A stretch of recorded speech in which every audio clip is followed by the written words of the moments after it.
My name is Emily, a 27-year-old CEO of a fashion brand. I just started my business and there's so much to do every day. I'm swamped. I have had my share of failures and was often stuck doing unfamiliar tasks, leading to many late nights. But since last year, things have been looking up and the profits have been steadily increasing. I'm married to Samuel, who's 2 years younger than me. We met through work and started dating. With my busy schedule, we rarely had time for dates. Most times, we would just grab dinner after work. One day, about 6 months into our relationship, he said, "I'm sorry, we don't get to see each other much." It's okay, you're busy, but I have an idea. What's that? If we get married, we won't need to make plans to see each other. We'll be together every day. Wait, are you... I want to support you, Emily, for the rest of my life. Marry me. Samuel's sudden proposal took me by surprise. We had only been together for 6 months, and while it was unexpected, I was thrilled. Many, including my mom, thought it was too soon to get married. Mom in particular was against it, but I believed. Samuel is kind. We will make it work. I'll thrive in both my career and personal life. Looking back, I might have been too optimistic. Now that I think about it, I was overthinking it too easily. I can't believe it would end like that.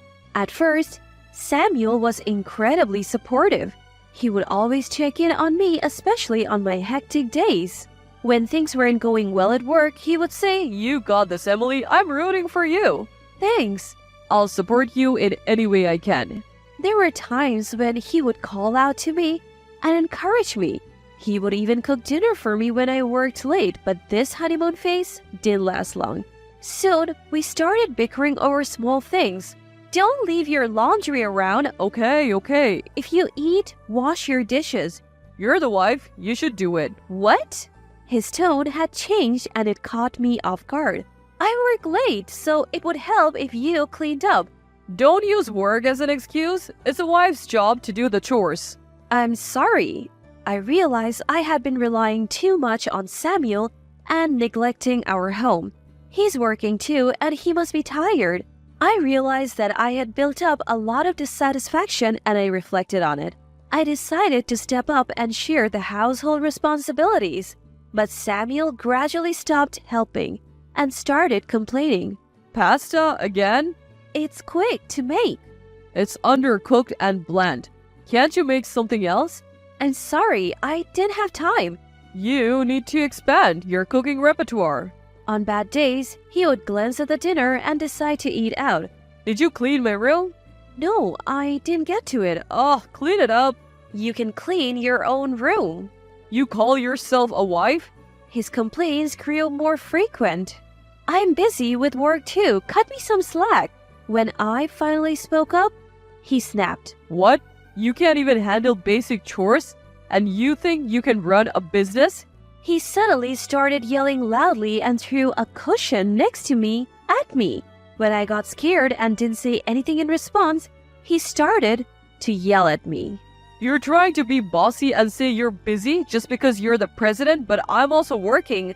"I know you're working too, but..." Don't act like you're the only one who's busy. You're not cut out for this. "What?" A woman CEO? That's a joke. You're bound to fail. Haha. "That's mean." If you're upset, then cook better and clean properly. I ran to my bedroom, tears streaming down my face. "You used to say you supported me. Did you always feel this way?" From that moment on, I felt a distance growing between Samuel and me. He would occasionally complain, but I never talked back. Fearing another argument, Samuel started going out more even on his days off, and sometimes he wouldn't come home at night. Our conversations dwindled, and we barely spoke. I began sleeping only 3-4 hours a night.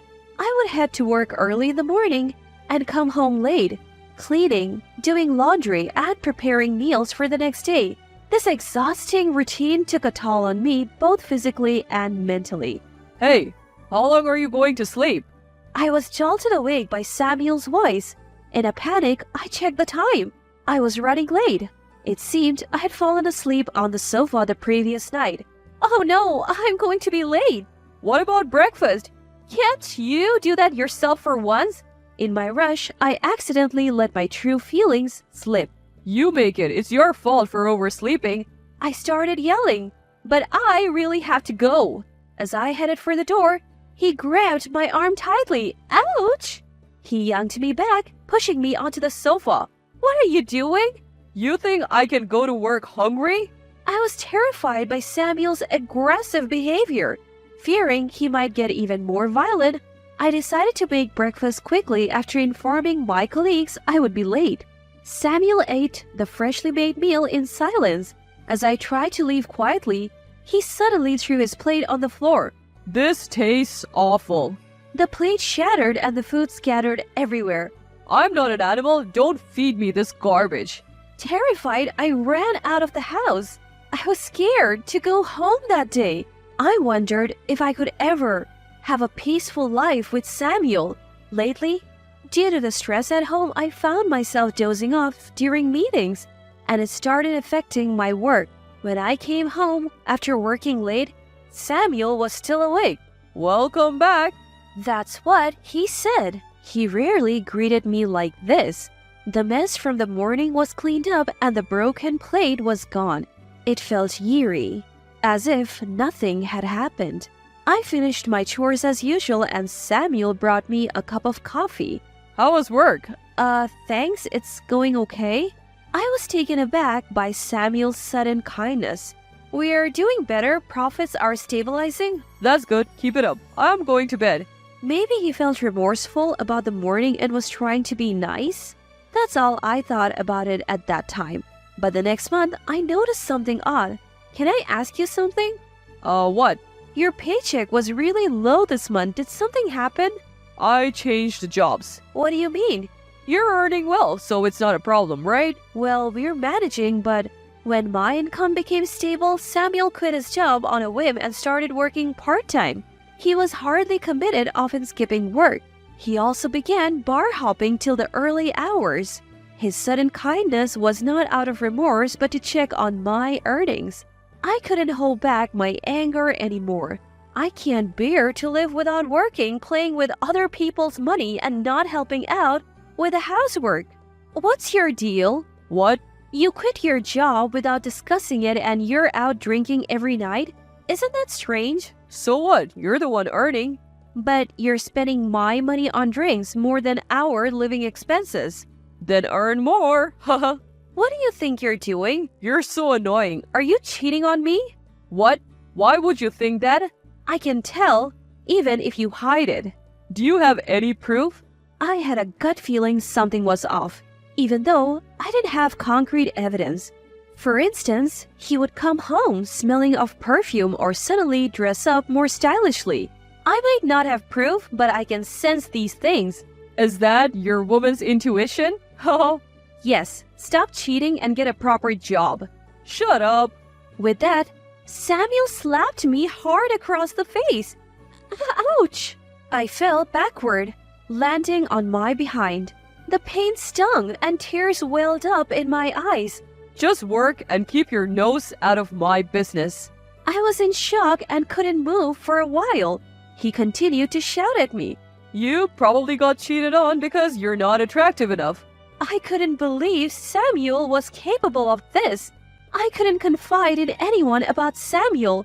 My parents had been against our marriage, and I had a weird sense of pride about not showing weakness at work. A few days later, I had to go on a business trip. I decided to go on an inspection tour to a local factory and was away from home for a few days. I felt a little relieved. Thanks to my business trip, I can get closer to Samuel. Recently, due to Samuel, my fatigue was at its peak. During my business trip, I didn't have much to do other than sightseeing, so I was able to return to the hotel early and rest.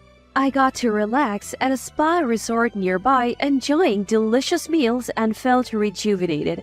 I decided that if Samuel ever got violent again, I would divorce him. When I returned from my trip, I noticed the garbage area was overflowing. Did someone move out? Upon closer inspection, I recognized all the items. Wait, these are all mine. I rushed inside and found a woman's jacket. Huh? Why? When I rushed into the house, there was a woman's jacket lying there. I realized he had brought another woman home. You're back already? Haha. Whose jacket is that at the entrance, and why did you throw out my stuff? Just get out of here. Huh. What? He laughed maliciously. Turns out I won the lottery, huh? The lottery? Yeah. I was with you for the money, but I don't need you anymore. Haha. It seemed Samuel had married me for my wealth. With this money, I don't need to be with you. I can live the good life. Haha. The realization that he had been using me all along fueled my anger. You can't even cook. You were the worst wife ever. Huh. Just sign the divorce papers. He threw the papers at me. They already had his name and signature. All I had to do was sign. At that moment, I decided to make him regret deceiving me. I went to my room and found a woman hiding there. My room was already furnished with new items indicating he planned to live with her. After confirming this, I turned to Samuel. I'll see you in court. I left those words behind and stormed out. I immediately informed both my parents and Samuel's parents about everything. We told you so. I'm sorry. My mom said through tears, and I regretted not listening to her. Samuel's parents apologized profusely. We are so sorry for our foolish son. I'm planning to take legal action. We think that's only fair. Samuel's parents were always so kind to me. It broke my heart to have to share such news with them. After speaking with them, I reached out to a lawyer I knew to prepare a case against Samuel for domestic violence and infidelity. The lawyer whom I met through work was top-notch with a wealth of experience in such cases. He was a rock. It must be tough for you. Leave the court proceedings to me. Thank you so much. We will get every penny we can from the divorce settlement. Thanks to him, we won the case and I was awarded substantial amount. No amount of money can truly heal the pain I felt, but it did bring some closure. A while later, I received a call from Samuel, probably after he saw the bill. I thought of giving him a piece of my mind, but when I answered, he said, Got the bill, huh? Haha. To me, that's just pocket change. Doesn't hurt me one bit. Too bad for you. Haha. I hung up without saying a word. How could he consider such an amount trivial? Did he win the lottery or something? I felt defeated, thinking my revenge had no effect on him, but I decided to move on, focus on my work and forget about Samuel. A month later, he called again. I'm sorry, I was wrong. Samuel, suddenly apologetic, caught me off guard. What now? Turns out I misunderstood the lottery results. I didn't win. I couldn't help but laugh. Karma does exist. Oh, you think we can start over? Are you kidding? Work hard and pay the settlement. But how can I? Weren't you the one saying it's just pocket change? I'm sorry, can you reduce the amount? I really can't afford it. No way. I'm really struggling right now. You should have thought of that before. Look at the bill, and you'll see how much pain you caused me. Yeah, I understand, but I can't afford to pay that much money. Can I borrow from the woman I cheated with? She left me when she found out I didn't win the lottery. Sounds like she was just after your money, huh? Well, poor thing. You were just looking for money. She was the worst. You're the one to talk. I finally realized how amazing you are. Please, give me another chance. Likely another lie. It's not. Please, forgive me. No way. Make sure you pay up. Goodbye. Wait, please. After that, he kept calling, but I blocked his number. Seeing karma catch up to Samuel was truly satisfying. In the end, Samuel couldn't find a job and couldn't pay the settlement. His parents had to step in. Because of this, he was kicked out of his family home and disowned by his relatives. I wonder where he is now, but it's none of my business. As for me, life's been great. My company has grown. and I have been able to hire more people. I am less stressed, sleeping better, and feeling healthier. I even found the right man and got married. He is nothing like Samuel and remains kind no matter how much time passes. He supports me, compliments my cooking, and helps around the house. I am living my best life now.